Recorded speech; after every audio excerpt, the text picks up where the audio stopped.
The Drive-In Movie Feature Review is now called the Movie Marquee. Thank you for stopping by at the Drive-In Feature Movie Review Podcast. Our podcast reviews well-known movies and contains spoilers. The podcast may contain mature subject matter and mature language. Listener discretion is advised. Enjoy the show. Quiet on set. Places, everybody. And action.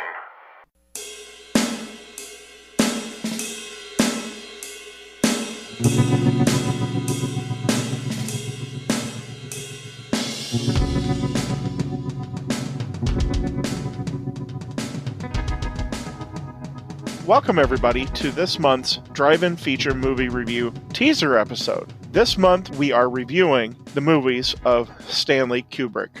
With me, I have Ken. Hola, everyone. And, of course, we have Erik as well. Welcome.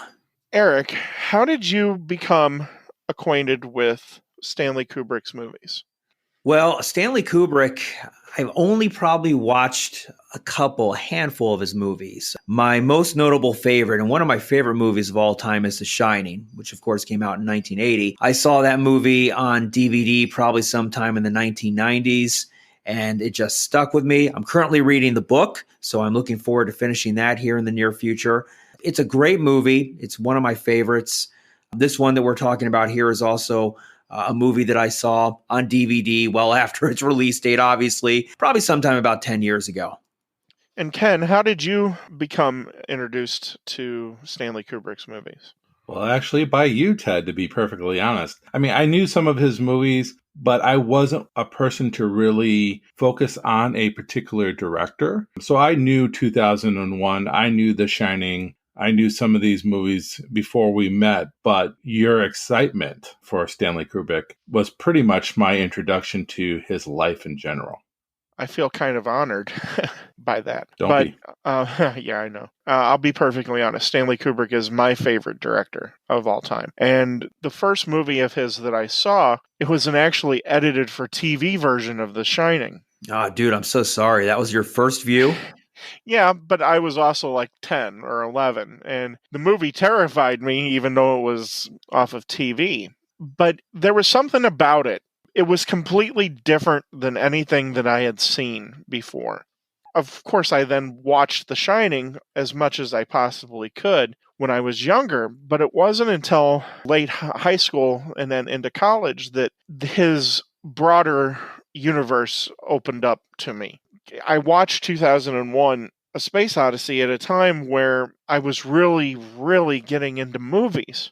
It was so different because I saw everything in it that expanded on things that I already liked, like Star Wars. And it changed me as far as seeing movies. And then I just wanted to consume everything that he made.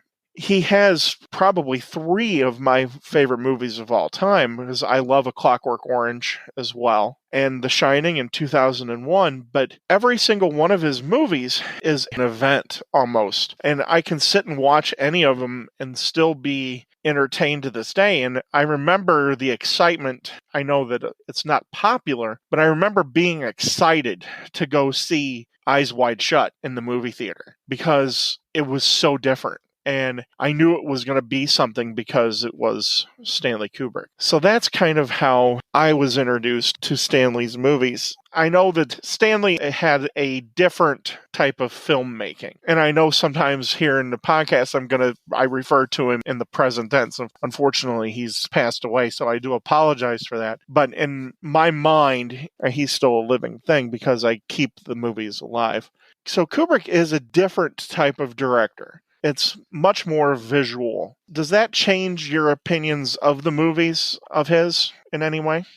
I think the visual aspect of Stanley Kubrick movies is what makes Stanley Kubrick movies so unique. You can identify them just from the visual aspects of it, not to mention the use of music and music scores in his movies. The movie scores in The Shining, 2001. Even Lolita had some. The movie scores in Spartacus, which I haven't seen in quite some time, but I do remember the movie score, and that was pretty cool too. His movies just stand out when it comes to his visual effect and his movie scores. And if you look at the way he directs these movies, I would say from 2001 up through The Shining, the movies have that kind of look of not a lot of action, somewhat slow pace, but they build, and they build on each frame of the film. They kind of have you wondering what's going to come next. Not a lot of action in these movies, but they just build on it, which I think is a hallmark of Stanley Kubrick's directing. You know it's a Kubrick movie when you see it. It's undeniable that when you're watching a Kubrick movie, you know that that's what you're watching. I did appreciate what you had to say about his use of the soundtrack. The soundtracks are behind the movie are just as iconic in some ways as the movies themselves. You look at the use of Beethoven in A Clockwork Orange. Mm-hmm. It's a stark contrast because he takes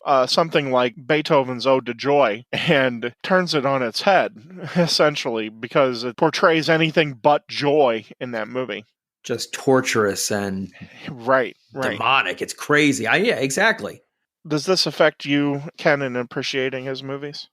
I have a mixed result when it comes to Kubrick's movies. I want to like them, but I have a hard time liking them because they are so slow. He takes his time in almost everything to build it up. As Eric was saying, he builds it up. You have to have patience with his movies. They do pay off if you have that patience. One thing that I noticed that he does is he's a centered filmmaker, which means to me that he focuses on the center of the movie. So what he wants you to see is centered. Everything is straightforward, looking right at you. It's not off to the side. Everything that he wants to show in his picture is right in the middle of the picture. So your eyes are focused on that. So I kind of appreciate that. And there's no denying that he has influenced some of our greatest directors of all time, whether it be Steven Spielberg is an example. Steven Spielberg cites him as a person that has influenced him greatly. As is George Lucas and every sci-fi director out there.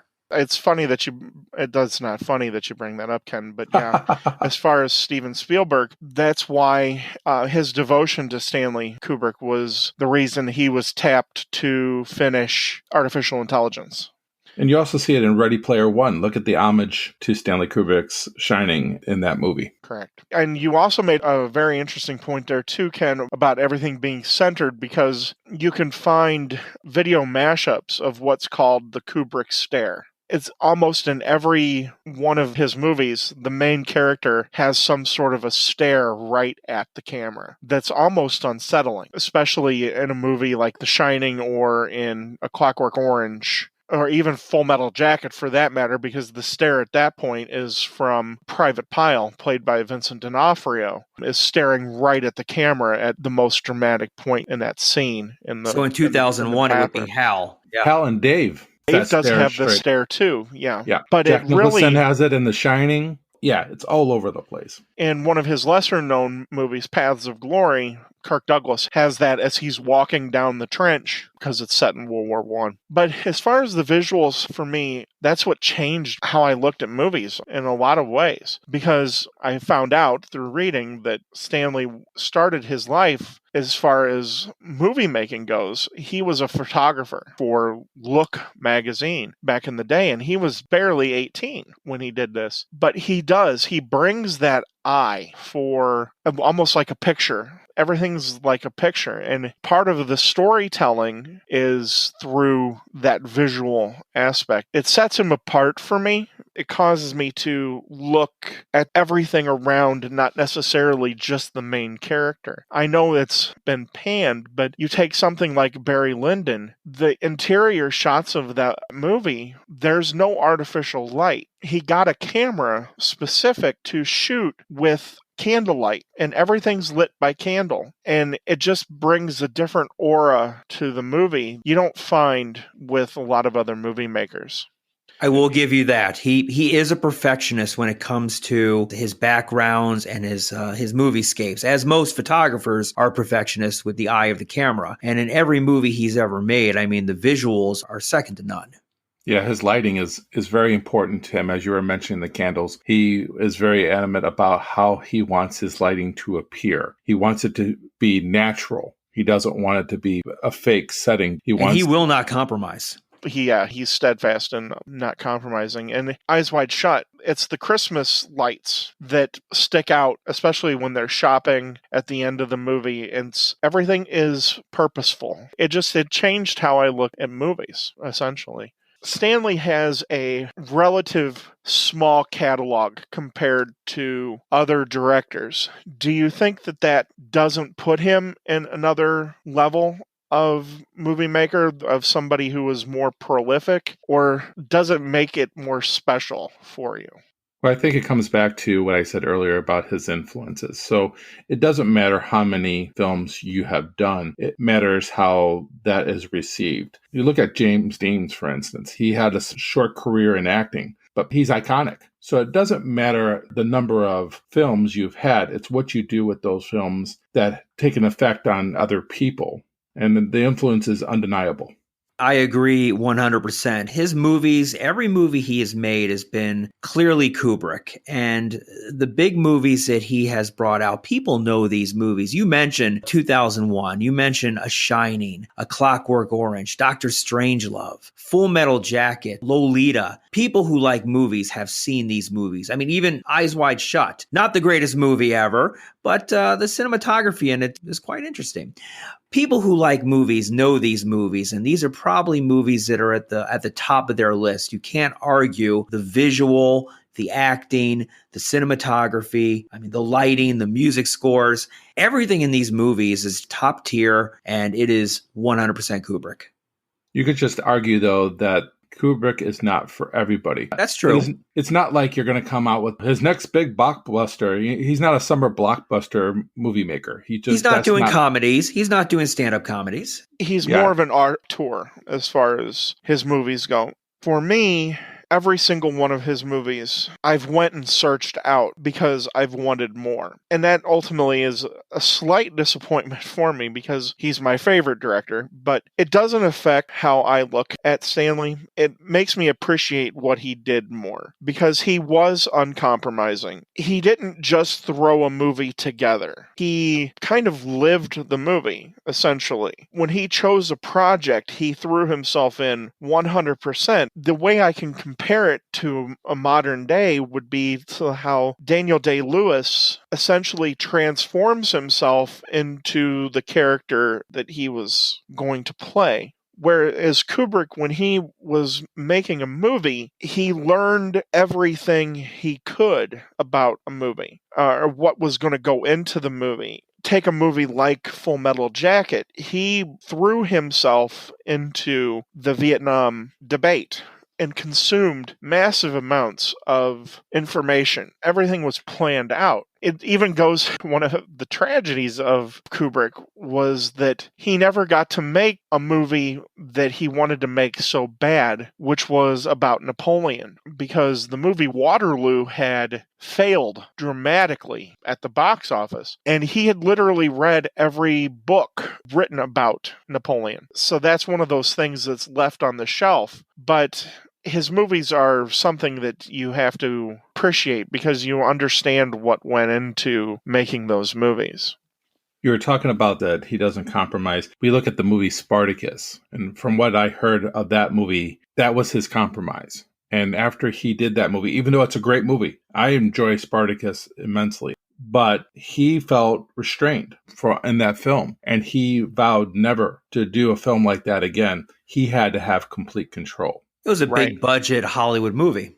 Well, it was Kirk Douglas's movie. The original director of Spartacus, which I can't place off the top of my head, had left the picture because of the influence that Kirk Douglas was exerting over the production of the movie. And Kirk Douglas had worked with Stanley on Paths of Glory. As a friendship type of a thing, Stanley accepted to direct Spartacus. So yeah, you're 100% correct, Ken. He did feel constrained, and you're right too, Eric. It was a huge studio movie at the time. That was in the time of the big, huge Hollywood movies. Right. You had Cleopatra and the Ten Commandments and these wide, epic type movies. You can still get Stanley's influence on Spartacus, and it is considered one of his movies, but that was more Kirk Douglas than anybody else on that movie. And by that point, Kirk Douglas had earned that right to be able to have that kind of influence.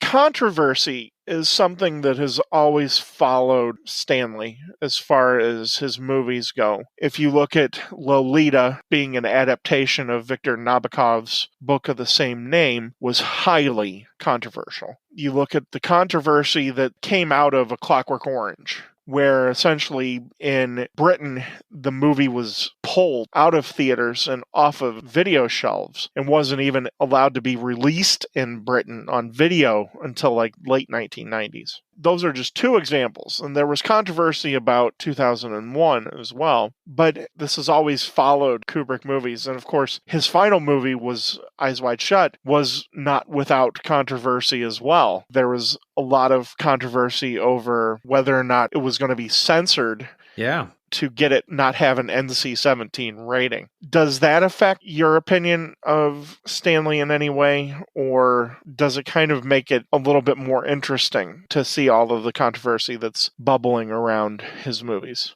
For me, it makes it a lot more interesting because there's nothing worse than a producer or a director who is going to compromise on a movie that they want to make just so they get more box office cash, or they get better reviews, or they don't get that controversy. You know, Stanley Kubrick was a guy who wouldn't let people on the set. He was very secretive. He was a perfectionist. He wanted it his way. He had his vision, and he wasn't going to compromise. And if his vision was mass orgies and Eyes Wide Shut, or was it dropping bombs in Doctor Strangelove, or weird-ass torture in A Clockwork Orange? I mean, Lolita with underage sex with an older man. These were groundbreaking just controversies of the eras that the movies were put out. And he's like, you know what? I'm doing it. And so be it. Right. And even The Shining, the controversy between the feud that erupted between Kubrick and Stephen King is something that still rages to this day, mainly because Stephen King kind of won't let it go. But exactly. Yeah, you're exactly right,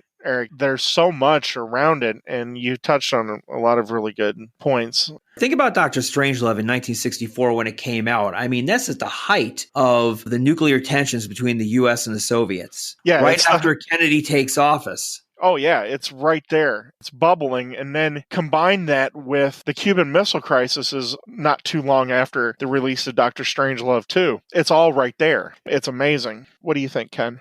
I appreciate Stanley Kubrick for being a person who doesn't make the same film twice. You feel like everything that he does is different from each movie. But I do feel uncomfortable with some of his movies. I'm not a big Clockwork Orange fan. I feel the topic is very hard for me to watch on screen. And I think that's what his movies can be, is hard to watch.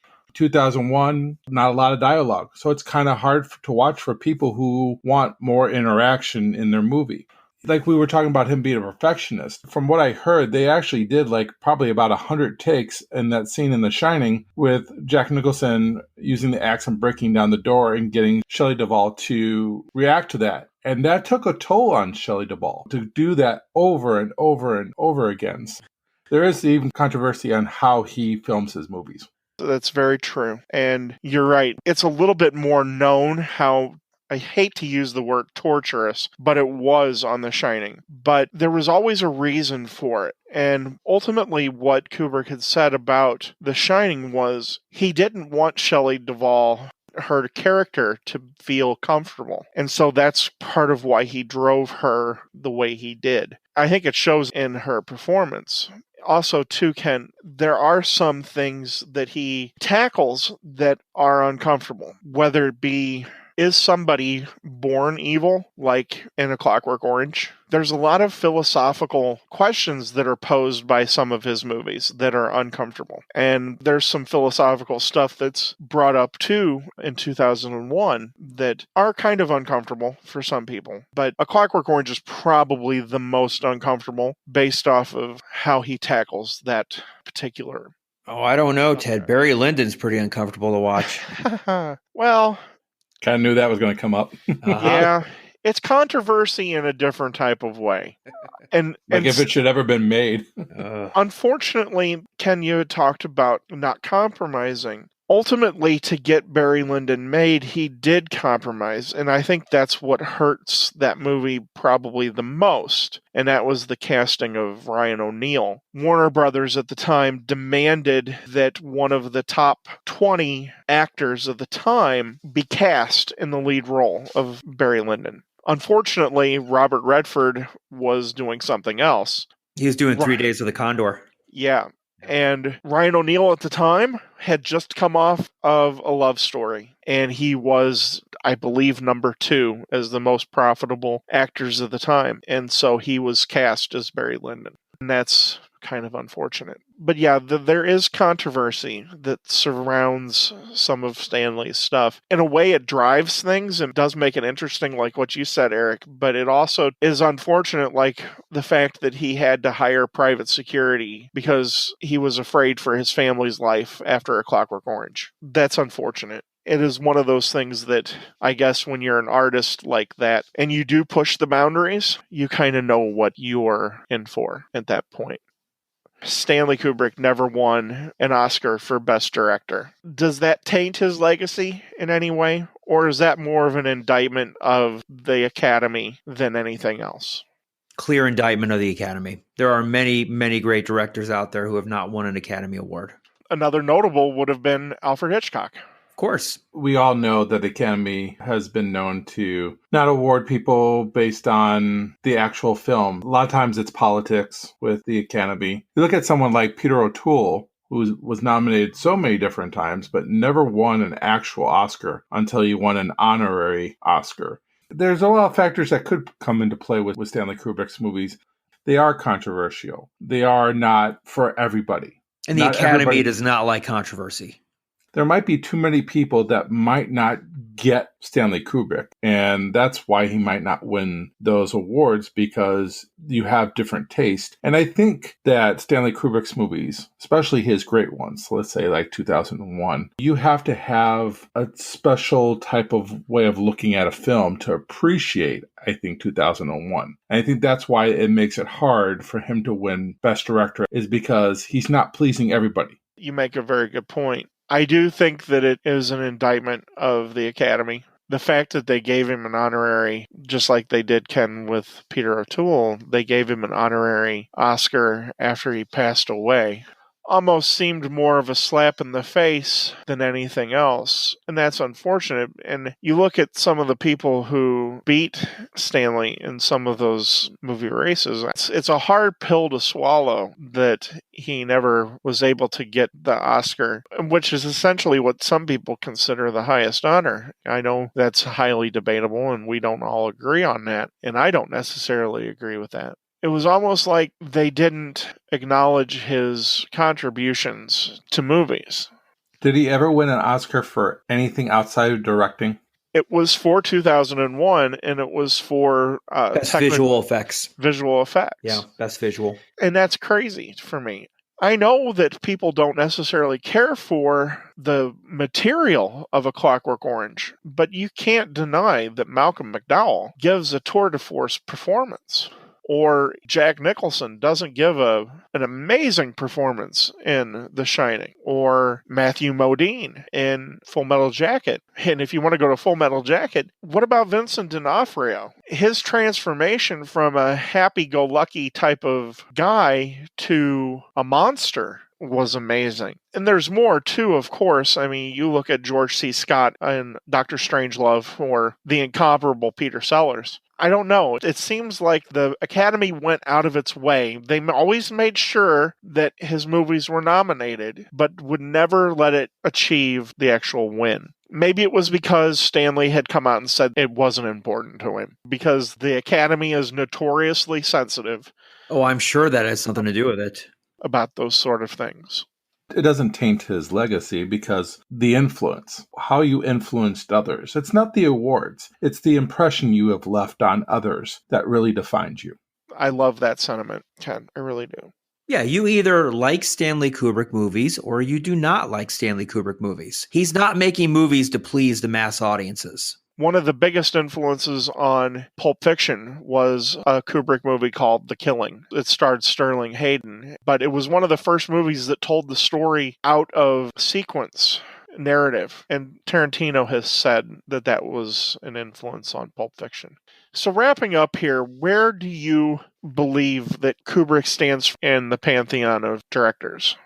For me, I think he's probably like a top 20 director of all time, maybe a top 10 director of all time. I mean, what did he die? 99, was it?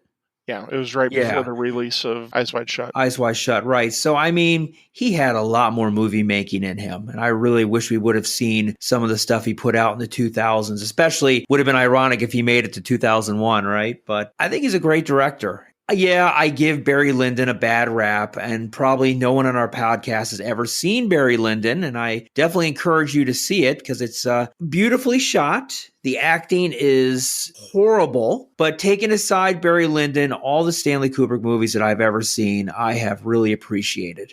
Yeah, sometimes they're a little bit slow, but you know it's Stanley Kubrick, you know what you're going to get, and you know at the end of the movie, you are going to get a top-tier movie to watch.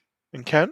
I have mixed opinions about Stanley Kubrick. I think there's no denying that he is an upper tier director, a visionary. He is. I cannot deny him that at all. But sitting and watching through a majority of his movies, they're not for me. I'm not built in a way to watch most of his films. I appreciate him because I could see the greatness. I could see the artistry. I could see his detail into a movie. I mean, when I look at these movies and I try to find mistakes in them, it's hard to find mistakes because he's such a perfectionist. I want to like these movies more because I know the effort that's been put into these movies. But when it comes all down to it, he's an awesome director. He's just not my cup of tea. I completely understand where you're coming from. I've already said that he's my favorite director. I don't mince words necessarily about that.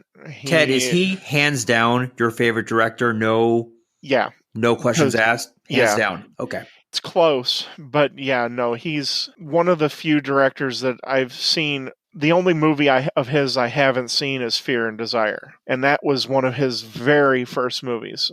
There's something about his movies that I would be dishonest if I put somebody above him because he literally did change how I looked at movies. I can sit and watch any one of his movies and rarely more than a month goes by where I don't have one of his movies on in some form or fashion. I've seen A Clockwork Orange probably more than I would probably like to admit. Is that your favorite Kubrick movie? That's tough. Yeah. Picking out a favorite Kubrick movie, so tough, because like Ken had said, every single one of the movies is different. It depends on my mood. There are times where, yeah, Clockwork Orange, hands down, is my favorite movie. But then I'll put on Full Metal Jacket, and that'll be my favorite movie. Really, the only movie that I don't watch on a regular basis is Barry Lyndon, because it's 3.5 hours long. That's not for not liking the movie. When I want to laugh, I'll turn on Dr. Strangelove because every single time it makes me laugh. And maybe that's because I have a little bit of a dark sense of humor. Well, it has Peter Sellers in it. It's got that witty satire of Peter Sellers. Peter Sellers is absolutely a treasure in that movie. And I'm looking forward to doing the review of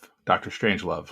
Me too. So picking out a favorite movie is really hard for me because there are days too that if you catch me right, Paths of Glory could be one of my favorite movies, and it's one of my favorite war movies, and there's hardly any war in the movie. He changed how I look at movies, and there are times where I'm in awe, and usually there's a point every time I watch one of the movies that I'm in awe of what he put on screen. Sometimes it's like looking at art. It brings an awe over me. That's where I come from on this. So thank you, everybody, for listening to our teaser for Stanley Kubrick. This month is Stanley Kubrick month, and we're going to be reviewing 4 movies of Stanley's. We're going to be reviewing 2001, A Space Odyssey. We're going to be reviewing The Shining and Doctor Strangelove, or How I Stopped Worrying and Loved the Bomb. And finally, Full Metal Jacket. So this is Ted, and I'm signing off, and I'll see you at the movies. See you later, everyone. Bye-bye. Take care.